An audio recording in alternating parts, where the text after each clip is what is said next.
What's up, you dead nerds? CJ Halley here for another review of this show we're watching. This one show that we're watching. What's it called? This one show that we're watching. Okay, what's the title of this one show we're watching? The Haunting of Bly Manor. Oh, it is. It is The Haunting of Bly Manor. This is episode 4. We learned a lot today in today's episode. There was a lot learned in this episode. Mm-hmm. We learned two big things, two big story plots, which is huge. You know, big things that really make the story make more sense. I'm reacting like Boyle would do for Jake. Oh, you know, like my hype man. Yeah. First things first. What did you think of this episode? This is my favorite one so far. That's good. That's how it should be, right? It should progressively become every new episode should be. Sometimes you get like a whack episode in the middle, and you're like, "Ooh, I don't like that episode." That's good. Yeah, I'd say it's at least top 2. I don't know. Because we finally got learned who that man is with the glowing eyes, anime man. Yeah, anime man. Ex-lover. It's her ex-fiance. And we see how he dies, which is really sad. Can you believe that? She's got a lot of guilt. Tons. She blames herself. The guilt is like literally eating her alive. We also find out she's part of the LGBTQ plus community. We're not sure. It doesn't specifically say she's Netflix representation. It doesn't specifically say if she's lesbian or bisexual. I'm assuming bisexual or maybe even poly. Because she was attracted to this man at one point, and she did get engaged to get married, but she wanted to break off the wedding because... I think she just wanted to explore her sexuality, really. Like, she'd only been with the man, the only man she'd ever been with. The single person since childhood. Yeah. High school sweethearts into adulthood. So, yeah, I think she just wanted to find herself more. I don't think it was so much of her not being in love with him, because clearly she was... She, you know, whether in love or, you know, deeply loved. Friend love, whatever you want to call it. It was still real love for this guy. She cared about him. It's true. But literally, as they're breaking up, he gets all mad because he can't understand, because they're literally planning a wedding. So it's not like he was a shit person or anything for the way he was acting, because he was just reacting to... Yeah, because she almost let it get this far to the point that they're literally about to get married. Like, and he's just like, his mind is just blown. Like, you know, I've been in love with you for so long, and now all of a sudden we're engaged to be married. Tell my family? No, I don't even think he was worried about that. I think he was just worried, like I've been in love with you this whole time, and I thought you loved me, and you literally said yes to me asking to marry you. Yeah, but she didn't love him in that. And then it kept going, and they were literally planning a wedding. And it got even past the rehearsal stage and wedding dress pick out, and all of a sudden she's breaking up with him. And like, so he wanted to get up and storm out of the car. Literally, as soon as he opens the door, steps out of the car, box truck hits him. Just smashes him in the car door, just straight off the hinges. Very upsetting. Yeah. She watches him die. Well, no, he dies in the hospital. Yeah, he just dead. Yeah, but he wasn't dead. Yeah, so. But we find out why his eyes are anime style. It's because the box truck headlights were on. Glue up his glasses. Straight up. The last thing she really saw. Yeah. The hand, I have to make an addendum for yesterday's episode. The hand we saw that I thought was really feminine was actually his hand. So Hallie was correct. You that was his hand. I am admitting that you were correct. I don't know why you give me attitude, right? You see this? You see what I put up with you guys? I am saying I was wrong. It did look like a very feminine hand. I had feminine hands. What can I say? But it was his hand. We also found out in this episode, it's not super clear to the audience. You kind of have to piece it together. I piece a lot of things together as I'm watching things, so you can ask Callie. I have a tendency to talk, like as my brain is working. We found. Would you have realized this if I didn't say anything? That the playhouse is basically a TV for what's happening in the house. I mean, I would have figured it out this episode. You would have? Yes. I'm saying like that verbatim, or you would have still thought, oh, it's crazy that little girl can. Well, I see the kind dead of people. thought it was weird when she had like when it was an actual replica of the house. Like it's not just a dollhouse. Like it's the manor. Like it's a replica. Yeah. I was like, that's a little weird, but yeah, it's like a. Hey, Jeremy. Sorry. Go ahead. It's like a what do you call it? Like a live action of what's going on in the house. Yeah. So anytime anyone moves rooms, the corresponding doll moves on its own into the room that they correspond with. Yeah, so it's kind of like Flora always knows where everyone's at. Yeah, and so that's why Flora has these specific rules on what time to go out of the rooms and what time not to. She also has this weird, strange feeling all the time while she knows where she can go and where she can't go in the house. It's because she literally has a TV showing her where everyone is. Not only the living people, but also the spirits. My question for you, so you know how Flora and Miles... We never found out the question she had yesterday. I don't know, but I know it was a really great question. It's still annoying. Flora and Miles can see the spirits. Would the adults be able to? Like if They can on occasion. On occasion. If you... like if Danny had turned around, would she... Danny can see that weirdo, what was his name?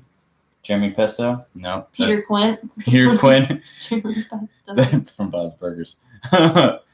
Peter Quint, she can see him.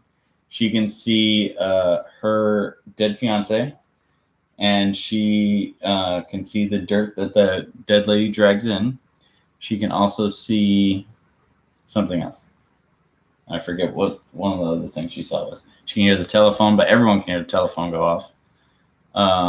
Who else? She didn't see the lady by the lake, though. That completely went off the rails for her. But yeah.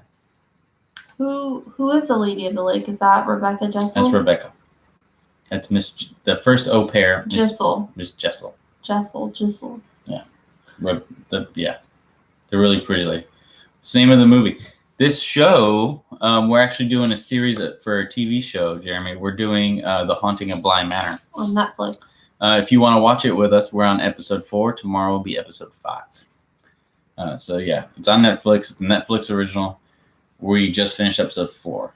The last few episodes that we filmed were episodes 1, 2, and 3. Today is number 4.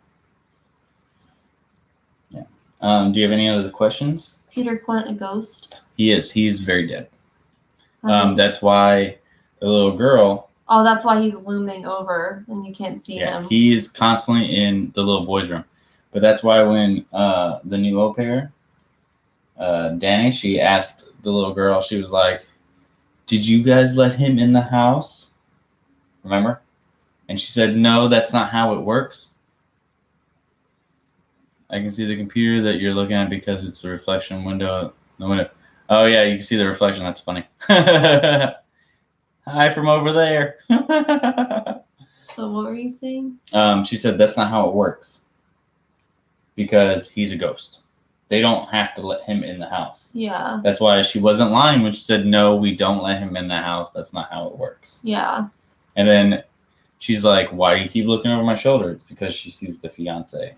The fiance is always holding on to her. That's why she can only see him in reflection. Oh. It's clicking now?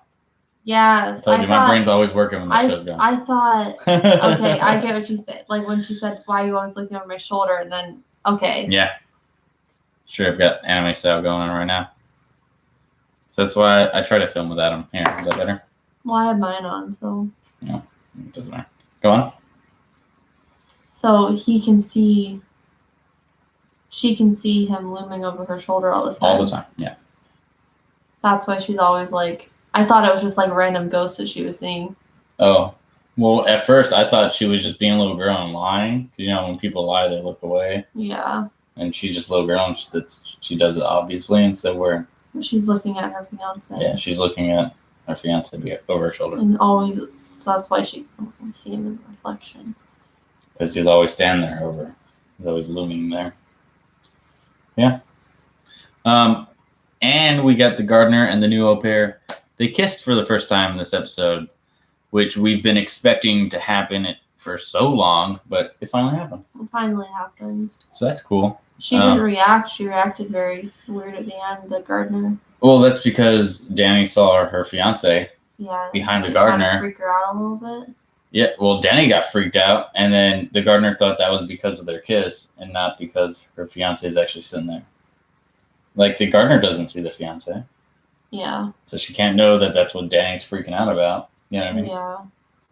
Yeah. She thinks it's all in her brain.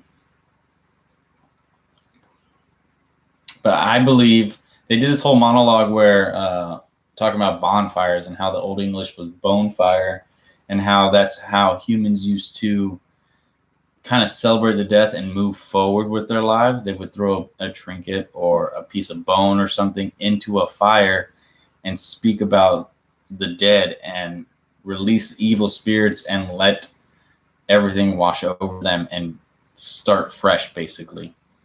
Danny does this at the end of the episode with her fiance's glasses, and I'm thinking that he's gonna just be gone or like slowly fade away. She'll see him less and less. Yeah, and I believe he was actually protecting her, even though he's the source of a lot of jump scares. But we did get it right. He was an ex-lover. So, bam. Cheers to that. I think he was protecting her from all But now I think like the old au pair and like the mom and dad are going to like start fucking with Danny harder. Because he's not going to be around watching her back. You think the mom and dad are there? Oh, yeah, for sure. You know who's really going to fuck with her more? Peter Quint. Peter Quint. She already sees him. And I think her fiance was protecting her. Yeah, because he's an evil spirit for sure. Yeah, he's definitely an evil dude. So that's going to suck. The next few episodes are probably going to get scarier. I'm excited. That's awesome. Yeah. It's gonna suck for her, though. Episode, they're shifting more focus on Hannah. I read the description. Okay. Cool. Yeah, we need more backstory on her. Yeah, she's Miss Gross. Yeah, she's still a mystery character. Yeah.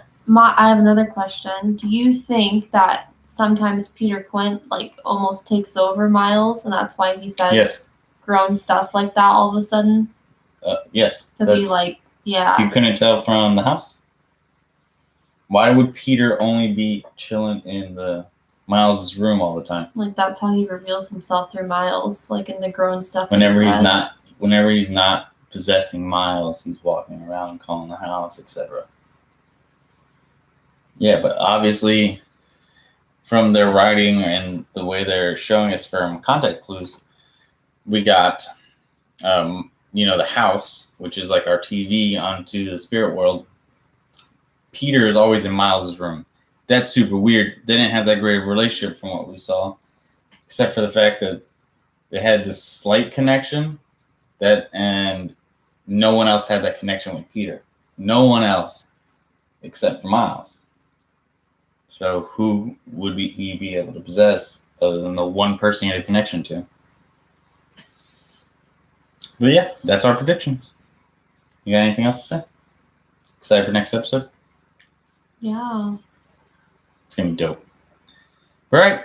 We'll see you tomorrow for episode 5. Peace out. Love you, squad. You guys be good. Stay safe. All that good stuff. Catch up with us if you want to watch with us. Jeremy, you also be good. I'll see you guys later. Peace out, squad. Bye, squad. Boop. Boop.